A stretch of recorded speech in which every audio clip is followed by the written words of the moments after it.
Hi guys!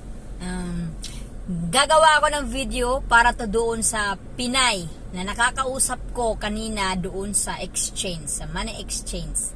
Money exchange guys, parang Palawan, Cebuana, Poncia, parang ganyan. Siya yung teller doon. Ngayon guys, naghahanap ako ng matatanungan. At may nakita ako iba-ibang lahi. So doon talaga ako pumila sa Pinay. Ngayon, nung ako na yung nagtanong ako doon ng sabi ko guys, dito ba daw ako pwede magbayad ng about sa insurance? Kasi nagka-fine ako guys sa insurance ko. Hindi ko kasi alam na mandatory na pala yung insurance. Yung visa ko noon na kinuha ko is hindi nagsabi yung company na mandatory na. Ngayon, nung kinancel na yung visa ko at nag-renew ako ulit, hindi ako ma-approve yung visa ko dito na residence visa sa Dubai kasi nga mayroon pala akong fines sa insurance. Ngayon guys, sabi ng company, pumunta ka doon, ini-exchange at doon ka magbayad. So sinunod ko, pumunta ako doon, nagdala ako ng pera, nagtanong muna ako bago ako nag-proceed sa talagang pakay ko. Akalain mo gaganituhin niya ako sa ano niya, yung kilay niya. Talagang napakamalditi, napaka-feeling talaga eh. Kala mo sino? Nagtanong lang ako, sabi ko dito daw ako pwedeng magbayad. Ma-accept ba kayo dito ng payment ng fines kasi doon ka naman talaga lang magpapagawa sa kanila or sa typing or doon sa mga exchange. Kung gusto mo magpagawa ng insurance, pwedeng sa Alansari, sa mga exchange or sa typing center. Ngayon, mas malapit na ako doon ako nagtanong. Napakataray, kala mo sino?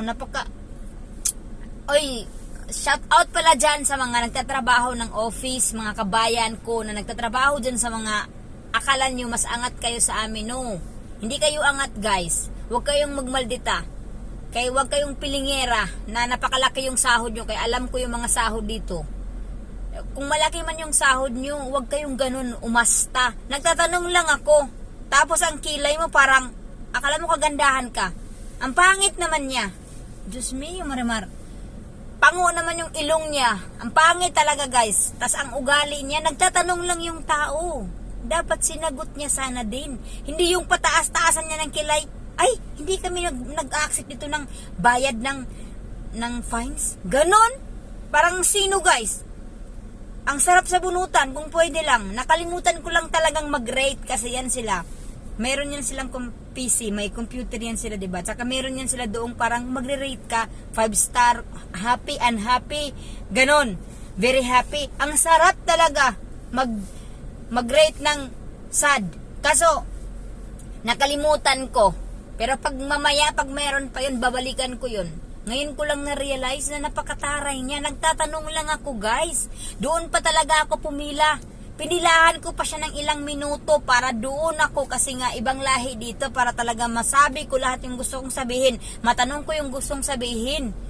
Grabe naman kayo guys. Huwag kayong ganyan. Mga kababayan ko dito sa Dubai, kung angat kayo sa tingin nyo, sa sarili nyo na nagtatrabaho kayo ng mga opisina or whatsoever, huwag kayong ganon. Huwag kayong umasta na parang kayo lang may-ari ng Dubai. Hello!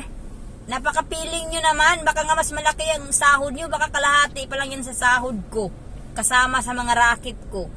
Tapos, ganyan kayo magtrato ng kababayan nyo. Minsan pa guys, yung ibang mga kababayan dito, hindi pa namamansin ang kapal na mga mukha. Oo, naaawa ako sa ibang kababayan natin na mga housemaid. Tapos, nag-aano sila guys, pumapansin sila sa mga kababayan na kasalubong, hindi nila pinapansin. Bakit kayo ganon? Ako kahit hindi, na makakita ako ng mga Pilipina, ngumingiti ako kahit hindi ako nginingitian. Mga pilingira talaga, sa totoo lang. Sus, akala mo naman kagandahan. Sana makita mo tong video na to kasi inis na ako sa'yo. Talagang, alam ko yung location guys, nasa Dubai Emirates Mall yun. Sa tabi ng business center. Tabi ng building ng madam ko. Kung masama pa lang talaga ugali ko, isusumbong ko talaga siya sa amo ko. Kasi yung amo ko doon, abogado doon sa exchange na yon. Hindi lang talaga. Hay nako. Yun lang guys, huwag kayong ganun. Mga taga yung nagtatrabaho dito sa Dubai, Kung malaki ang sahod nyo sa palagay nyo, kung nasa office kayo, nagtatrabaho, huwag kayong pilingira. Kasi, Pinoy pa rin kayo, hello. Buti kung kagandahan sana kayo, no? Pero kung pangit kayo, huwag kayong bakit kaya yung mga pangit, ganun din yung ugali nila? Nagtatanong lang yung tao, yung kilay niya guys, so pag ganito, ganyan, yung talagang napakatara, yung putang buwisit talaga, sobrang nabuwisit talaga ako eh.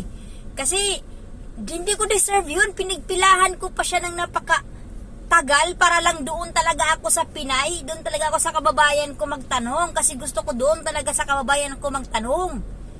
Pero yun lang pala ang napala ko. Di sana dapat doon na lang ako nagtanong sa ibang lahi. Mas maganda pa siguro ang ugali kasi sa ibang... putang ina talaga. Sorry guys, nakapagmura ako kasi talagang buwis na buwis talaga ako doon sa Pinay na yun. Babalikan ko yun. Tingnan natin.